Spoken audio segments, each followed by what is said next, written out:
আসসালামু আলাইকুম, সবাই কেমন আছেন? তো আজকে আমরা একটা বিষয় আপনাদের সঙ্গে শেয়ার করি। দেখতে পাচ্ছেন আমাদের গ্যাসের চুলার পাশেই ইট বসিয়ে রান্না করা হচ্ছে। তো এটার একটা বড় ধরনের ঘটনা আছে, সেটা আপনাদের সঙ্গে একটু শেয়ার করব। তো গতকালকে রাত থেকে অনেক বৃষ্টি হচ্ছিল। তো আজকে আমাদের বুনা খিচুড়ি, মুরগির ফাকনা বা ঠ্যাং, কলিজা, গিলা দিয়ে একটা বুনা খিচুড়ি রান্না করার কথা ছিল। তো সকালবেলা সেই অনুযায়ী আমার ওয়াইফ পাকঘরে যায়। যাওয়ার পর দেখে যে গ্যাস নেই। তখন কিন্তু আমার ওয়াইফের পুরো মাথা একদম গরম হয়ে যায়।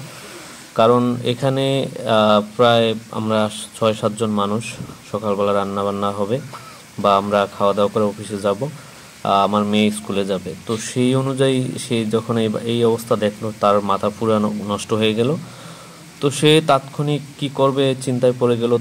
সে কি করলো, পাশের বাসার আশেপাশে যেই কাঠ বা বাঁশ যার ছিল সেগুলো সে সংগ্রহ করলো, করে 3টা ইট আনলো। ইট এনে যেখানে সে রান্নাবান্নার জিনিসপত্র ধোয়াধাই করে সেই জায়গাটাতে বসিয়ে দিল। তো আসলে জিনিসটা দেখে আমি খুব অবাক হলাম। আমি শোয়া অবস্থায় ছিলাম, গিয়ে দেখলাম অনেক ধোঁয়া। তো যখন দেখতে গেলাম তখন এই অবস্থা। তো এদিকে আমার বাচ্চারা, আমার আম্মা, এরা সবাই বসে আছে। আসলে নাস্তা পানি তখন হয়নি, বেলা বাজে প্রায় 10:30-11টা। এদিকে আমার বউয়ের এই বুদ্ধিটা দেখে আসলে আমি খুবই মানে আবেগ আপ্লুত, যে আসলে এরকম একটা বুদ্ধি ইনস্ট্যান্ট বাহির করা অনেক মানে মাথায় খেলানো একটা কাজ। তো দেখতে পাচ্ছেন এখানে ডাল নেওয়া হয়েছে, ডাল চাল একত্রিত বুনা খিচুড়ির জন্য প্রস্তুত প্রণালী চলতেছে। তো এই হচ্ছে অবস্থা। তো এই যে বিষয়টা আপনাদের সঙ্গে শেয়ার করলাম, বা আপনারা দেখতেছেন যে এই যে ঘটনাটা, আসলে অনেক জায়গায় যখন হঠাৎ করে গ্যাস থাকে না, তখন মানুষ একবারে মানে দিক বেদিক হয়ে যায়। দেখতে পাচ্ছেন আমার ওয়াইফ কিভাবে আসলে দোয়ার মধ্যেও কষ্ট করে পাক করার চেষ্টা করতেছেন। তবে সে সফল হয়েছে এবং সে রান্নাবান্নার কাজ এগিয়ে নিয়ে গেছে। দেখতে পাচ্ছেন অলরেডি এই তেল মশলার ভিতরে চাল ডাল মশলা সহ নেড়ে কিছুক্ষণ আঁচের মধ্যে রেখে তারপর পানি দিয়ে দিয়েছে। এখানেই বাকিটা সিদ্ধ হবে।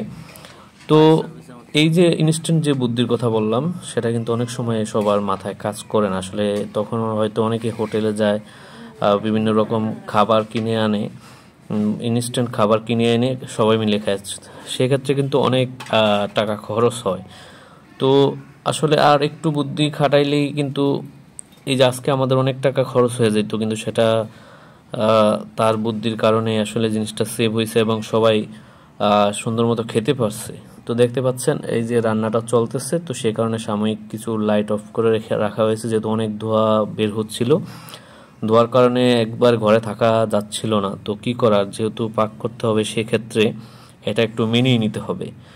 তো এই যে জানলা দেখতে পাচ্ছেন, সেখান দিয়ে অলরেডি ধোঁয়াটা বের হয়ে যাচ্ছে।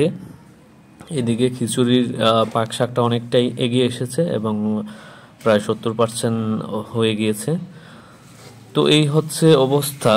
তো আসলে আজকে সকালের এই বিষয়টা যখন আমি দেখি, আমার কাছে দেখে খুব ভালো লাগলো এবং সেই কারণে আমি পুরো বিষয়টা আমার ক্যামেরায় বন্দি করার চেষ্টা করলাম এবং আপনাদের সঙ্গে শেয়ার করলাম যে বিষয়টা আসলে এরকম হয়েছিল। তো আজকে যেহেতু বৃষ্টি অনেক এবং সারাক্ষণই বৃষ্টি হচ্ছিল, তো আমাদের খাবার রেডি হইতে একটু লেট হচ্ছিল। তো যেহেতু বৃষ্টি হচ্ছিল, আমরাও আমার মেয়ে শুধু স্কুলে গিয়েছিল, আমরা কেউ আর বাইরে যাইনি আজকে। তো তারপরে আমরা যখন খাবার একবার রেডি হয়ে গিয়েছে, তখন ঠিক বেলা 12টা বাজে।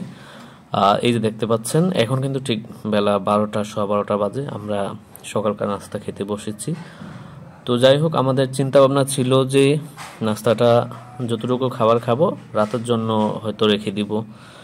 তো ভাগ্য অনেকটাই ভালো, বেলা ঠিক 4টার দিকে আবার গ্যাস চলে আসে।